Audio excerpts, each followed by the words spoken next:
and it has a huge cost. And what's going to happen in this next crisis is the rest of the world, the Japanese, the Chinese, the Saudis, the Europeans, the Latin Americans, they're the ones that have been buying all this debt. They're the ones that have been loaning us all this money. They're going to stop doing that because we can't pay it back. It's impossible to pay the money back. We are not borrowing money from the world and investing it productively. We're not building factories. We're borrowing money and we're spending it.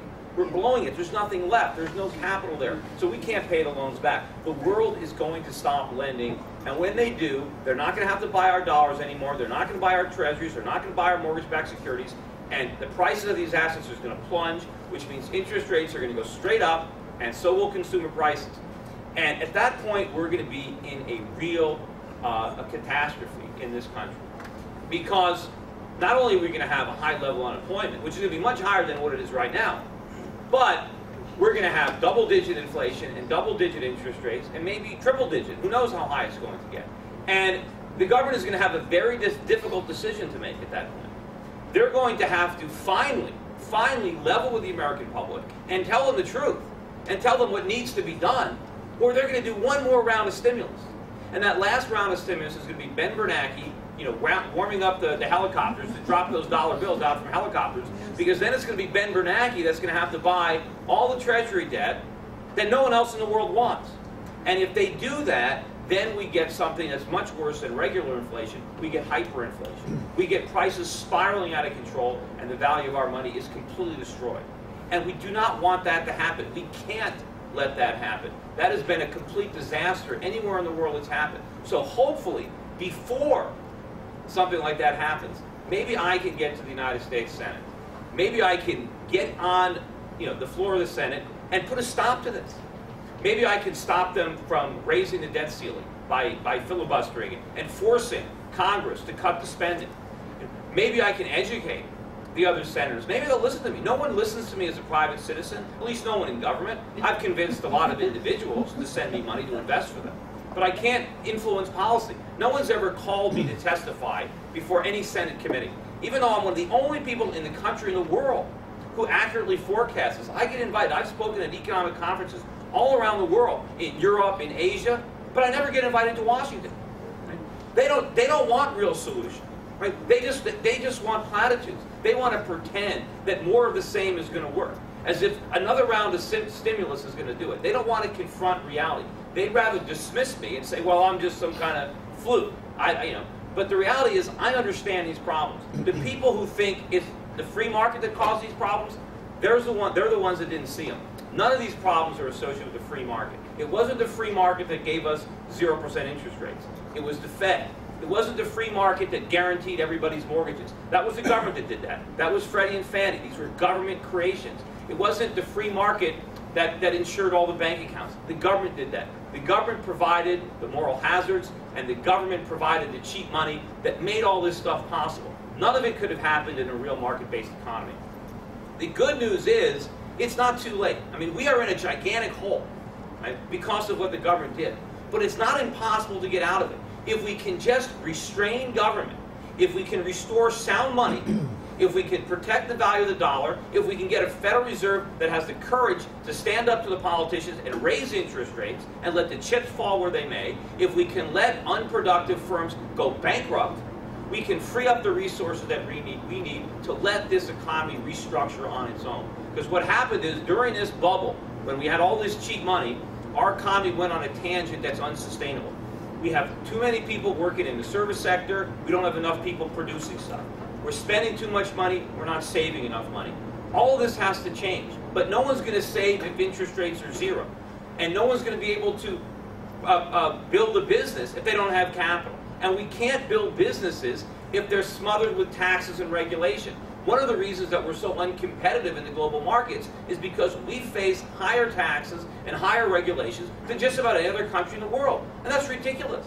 The reason America became the wealthiest country was because it was the opposite. We had the lowest taxes. We had the least regulation. And when government is small, individuals can prosper. Individuals can become wealthy and start businesses and hire people. But they can't do that when they have all the burdens of government regulation. I see that in my own industry. I'm in the brokerage industry. The government pretends that there's not enough regulation in the brokerage industry. My regulatory burden has gone ballistic in the past 8 years. I have maybe 7 or 8 people that I employ. All they do is help me comply with government regulations that are basically meaningless. It costs me who knows how many millions a year to comply with these regulations. And I know firsthand that had these regulations existed when I first started in this business, I never could have done it. It would have been impossible for me to start a brokerage firm, given all the regulations that exist today. I couldn't have afforded it, and neither could anybody else. So they are making us less competitive. So what we need to do is have somebody go to Washington that understands that government is the source of these problems, and that we have to rein in government and unleash the free market. And we have to start by shrinking government. The initial solution to the stimulus is, oh, we have a problem, let's make government bigger.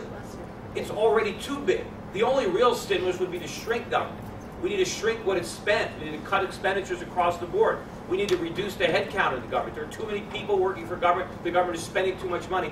That money has to come from the productive elements of the economy. They don't produce anything.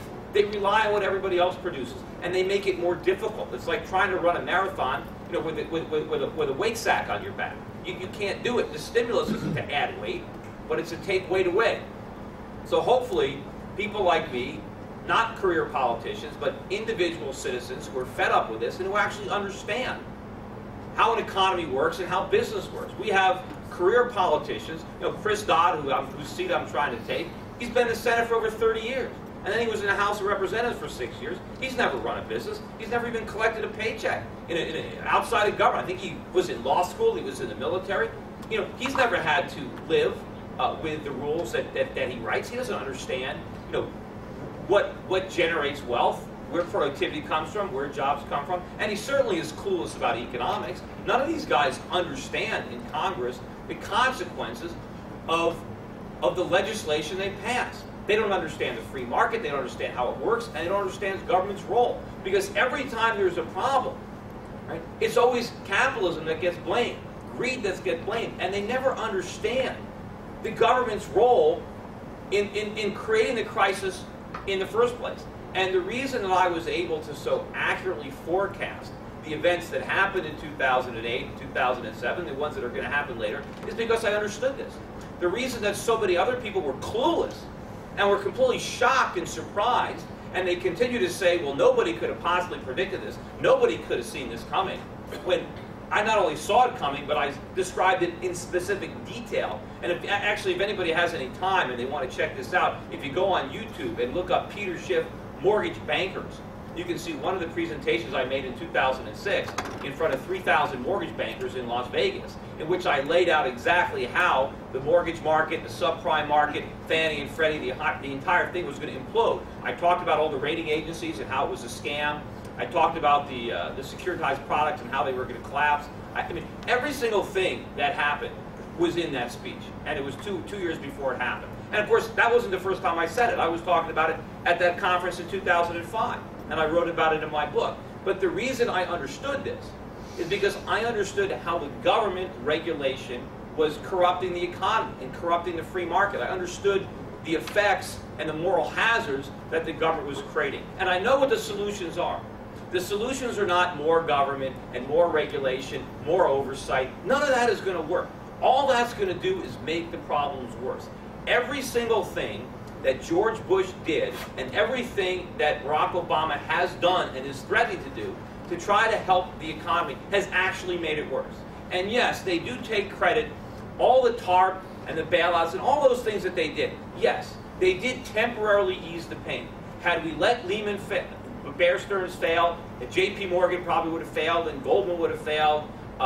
Yeah, a lot, maybe some of the big banks would have failed. Who knows? There would have been a lot more failures had the government stayed out. And it would have been more painful in the short run. But in the long run, we would all be much better off. Because the pain that we're now going to face because of the consequences of those bailouts and those stimulus is going to be staggering.